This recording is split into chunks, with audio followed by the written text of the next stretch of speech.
had gone out. I was very young and I'd gone out to, play with the other children. And so I don't know what happened. So one of the children started calling me, bastard, bastard, God, bastard, go and call your father. Go and call your father. And I went back and I told my mother that boy that lives at 18 called me a bastard. I should go and call my father. My mother said to me, I did it when I didn't know God. He said, but I know God now. He said, what they called you is what they think of you. But what he called you is not who you are. My mother said to me, from today, God is your father. Listen to what my mother said.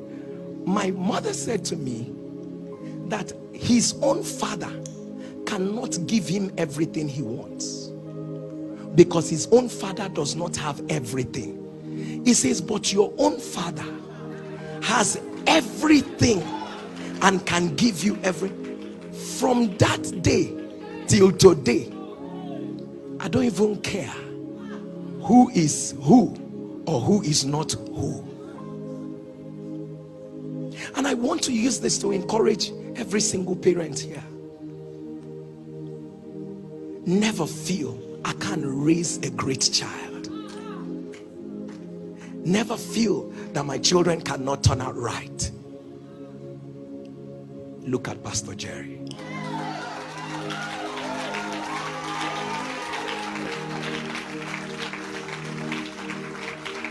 And the truth is that it doesn't even matter what happened when you were in ignorance.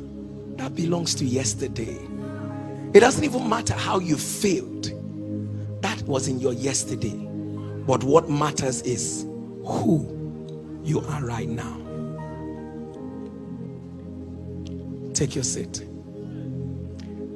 I remember my mother reminding me when I got in, I became a people in our church then called the Prayer Warriors and all of that. So, and I got in, I became part of the Prayer Warriors. Now, the demons, I say it all the time, that demons now are very digital, and at that time, those demons, very analog demons, they are not in a hurry. They are not they do all kinds of things. There's a lot of drama and all of that. It is not now. Then in that former church, they used to pack mad people for us. Mad people, and everybody had their own consignment of mad person. So as you are coming, they are writing like your name and all of that. Jerry has 3 mad people under him. So, and the thing is that it was a church where there was so much, growing up in the right place helps you a lot, where you don't have to explain why the demons did not leave. They say that your spirituality has gone down if you do not produce evidence of how the demons have left those people. So it was literally a deliverance ministry, and then this was exactly what we're doing. My mother was not in that Prayer Warriors department. She was not. But every night, my mother would wake me up and tell me to come for midnight prayer. I remember my mother waking me up one night. I told her I cannot pray, that today's own I cannot pray, that I'm very tired. So I slept off.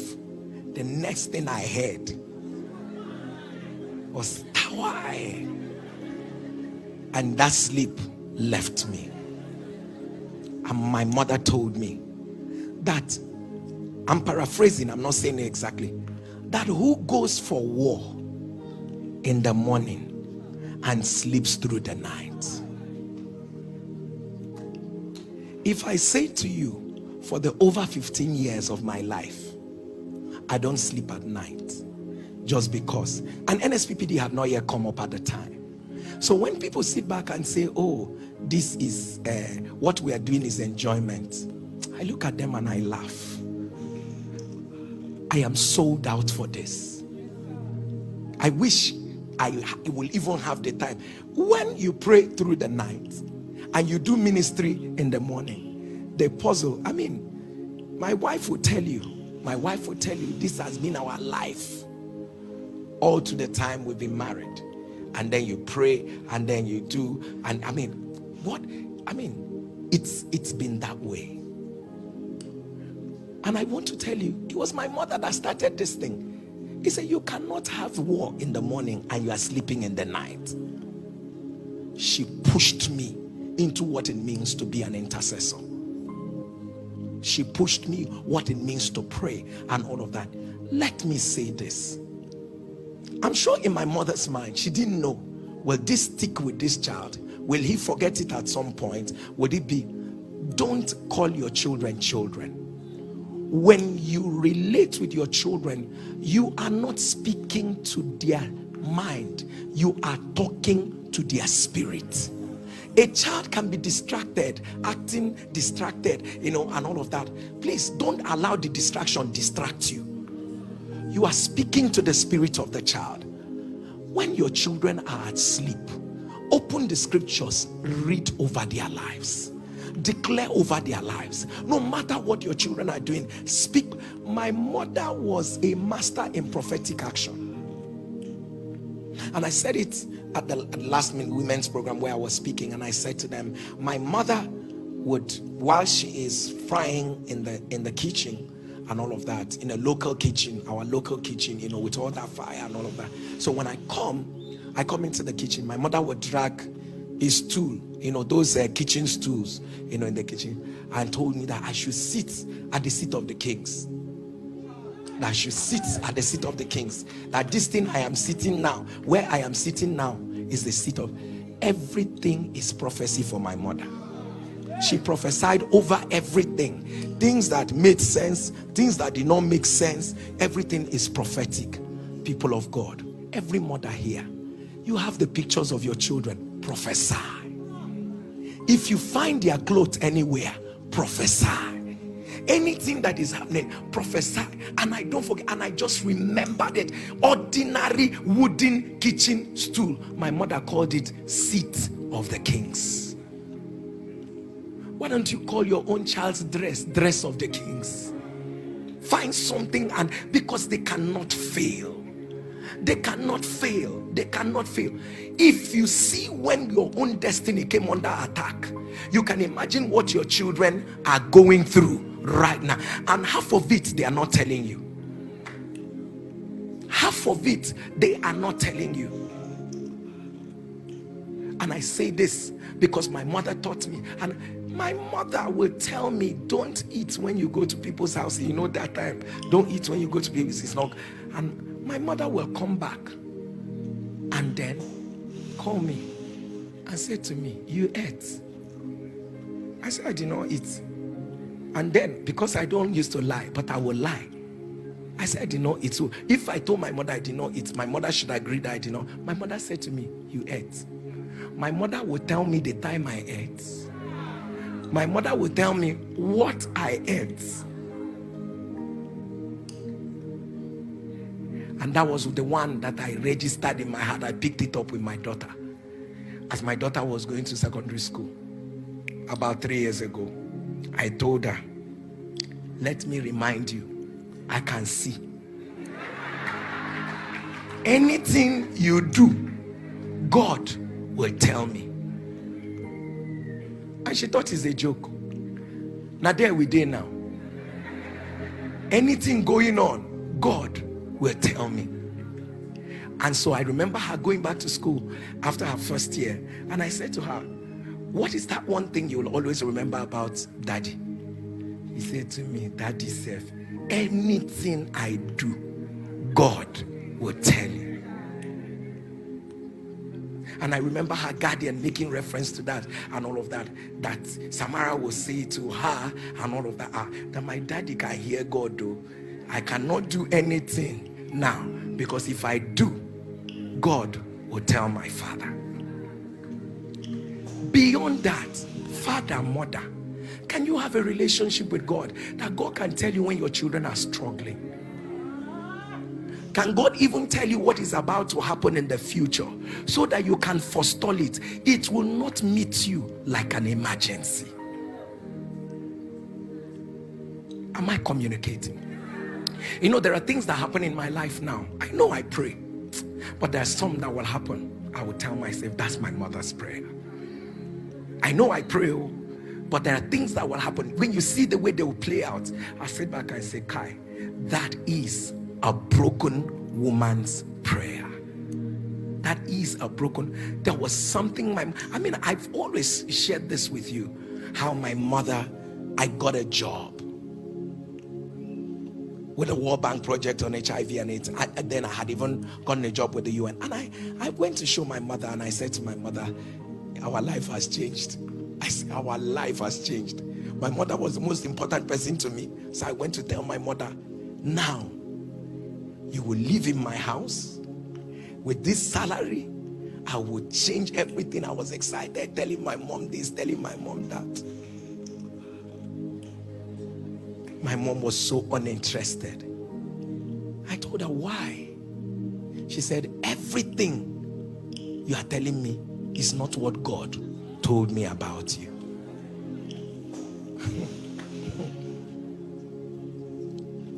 Let me tell you, parents, some things your children will celebrate, you need to pray about them and be sure that most of them will not die in it. Pray about them. Not how exciting it is means that God is there. And God, my mother told me, that's not what God told me. That's not what you should do. Hey, as in, it's not what God told you. I told my mother that we quarreled that day. I quarreled with my mother. I said, it's not what God told you. What God told you is that way. And you're telling me to go into full-time ministry. Which example do I have around me to show me that if I go into full-time ministry, nothing will happen to me? Which example? No example. Say it's not what God told. That I will serve God. I will serve God. If people understood my dialect, I would have spoken it for. She would that I should serve God. That what God is saying, I should forget everything and serve God. I should serve God. I should serve God. I should serve. So I asked my mother. I said, so if I'm serving God and I get hungry and all that, he said, if I die, I'll go to heaven. Because she too, she did not have an example of serving God, that you will be fine serving God. So she didn't have that example. All she knows is that just do the right thing, serve God, and then die and go to heaven. I told my mother, not me. And that's how I kept doing until my mother died. But see one very striking thing. My mother took ill. And then when I came to see her the night before she died, so I came to see her. So whenever I come, I'm always the one praying for her because she was sick. So but that night, my mother said she wanted to pray for me, that I should kneel down, let her pray for me. So and I knelt down. My mother began to pray. For an hour, 7 minutes, my mother was praying. She was crying. She was praying. She was crying. She was praying. She was crying. And when she was done, she told me, nothing will happen to you. And my mother was full of smiles. And when I was ready to go, she now called me by my Igbo name. And she said to me, that Shebi, I know that this has sickness. That if I had what it took, that she will still not be sick. So I told her that I'm trying, that I don't know what else to do, that what is happening to you is not something that will kill somebody tomorrow. That I'm trying, that medications, we're giving medications and all. She said, no, that Shebi, I know that I've not reached that height in the spirit where I can speak to this her sickness and it will go. She said to me, no matter what you are doing, try and get to that height where sicknesses like mine can hear your voice and go. And as far as I was concerned, I just felt like, she likes talking about God, everything, God. I told her, yes, I will get to that height where sickness is that. So I was getting offended. I said, look at this woman, all the trouble I'm going through for you, you are not appreciating. It's now I should get to the height. Come and carry me to the height. Let me reach the height. And the next day, I heard my mom was dead. The only word that came back to me was, get to the height so that sicknesses like mine can hear your voice. And I made up my mind that whatever it would take, I wish I were me now. My mother would not have died. But it's not late. So what I could not do for her, I will do it for my generation.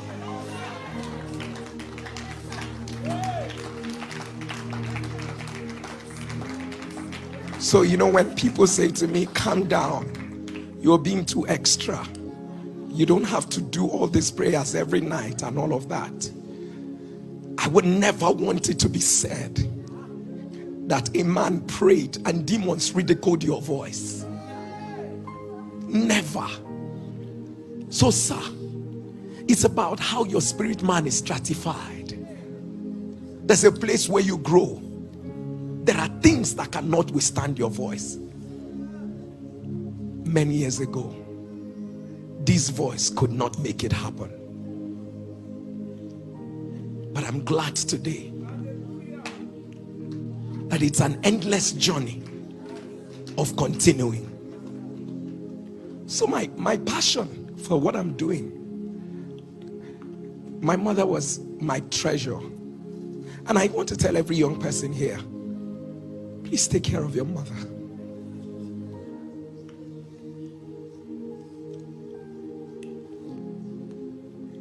They are not perfect, but love your mother. You probably wouldn't know how valuable your mom is until you wake up and not find your mother anymore.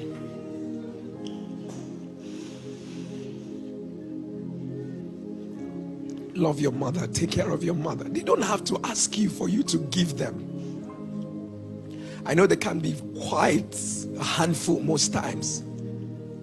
They can complain, they can do. Just be nice, be kind to your mother. Please be kind to your mother. Be kind to your parents as well. Be kind to, remember your parents. Remember them. Show them how much you care and how much, if God blesses you in whichever way, let your parents feel it. Let them feel that God has blessed you. Let them know that God, you see, if anything happens to you, the side chicks won't be there. If anything happens to you, I'm telling you the truth. It's so easy how people move on. But your parents will have a hard time to move on. It will scar them so much. I wish I spent more time. I didn't know my mom was going to die. I wish I spent more time. I wish I did more. And that's what I keep saying to myself.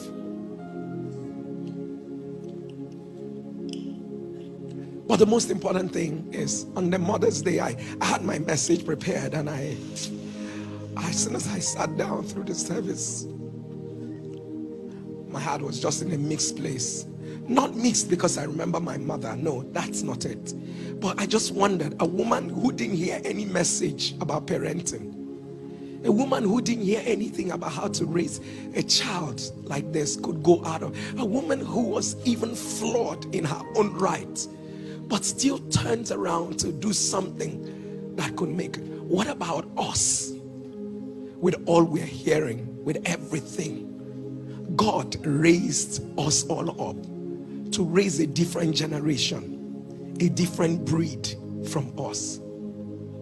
And it's easy to say, God, bring my spouse, bring the man that wants to marry me now, bring my wife right now. Are you even prepared to be that mother? Do you even have a prayer life that can sustain? I'm not talking about transactional prayer life. You're prayerful right now because there's something you desire that God should do. But hey, away from that, Do I have a system? Do I know that this thing I'm getting into is a ministry of its own? And the proof of the ministry is how each and every one of these people will turn out. Don't forget what I said when my mother said, what I cannot do, which should be a prayer for every parent and would-be parent. Lord, what I can't do for my children, please be that for them. When I'm not there, what I can't teach, please teach my children. What I can't give them, please give them. And my mother said, that's the reason why I will hold your legs every night and I will pray and I will cry, because she knew she was flawed and she knows there are things that she can't do. On a day like this, mothers, fathers, I want you to realize that nothing beats a mother or a father who is connected to the throne of God and who is ready to make the needed sacrifice. Every time I see people getting married and we celebrate testimonies on NSPPD, I always would ask myself another question. Are they ready for this ministry called parenting? What has God told them? What do they know about their children? Are they going to parent a child according to you are a child, or am I parenting you according to your destiny? It's an error for your children to turn out to be teenagers right now and you don't have one word. God has spoken to them. A few light years ago, I told my daughter what God said to me about her. And I told her that it's something that you need to pray and all. And this one, she came back on holiday. She told me, Daddy, let me share a dream I had with you. And she shares a dream with me. And she said, when she finished the dream, I said, wow, it's a dream that you need to pray about. And she reminded me and she said, Daddy, do you remember what you told me I just did? I said, I remembered, but I thought you had forgotten. He said, I've not forgotten, Daddy. And she said, please pray for me. I knew we were making a journey. It will all come together.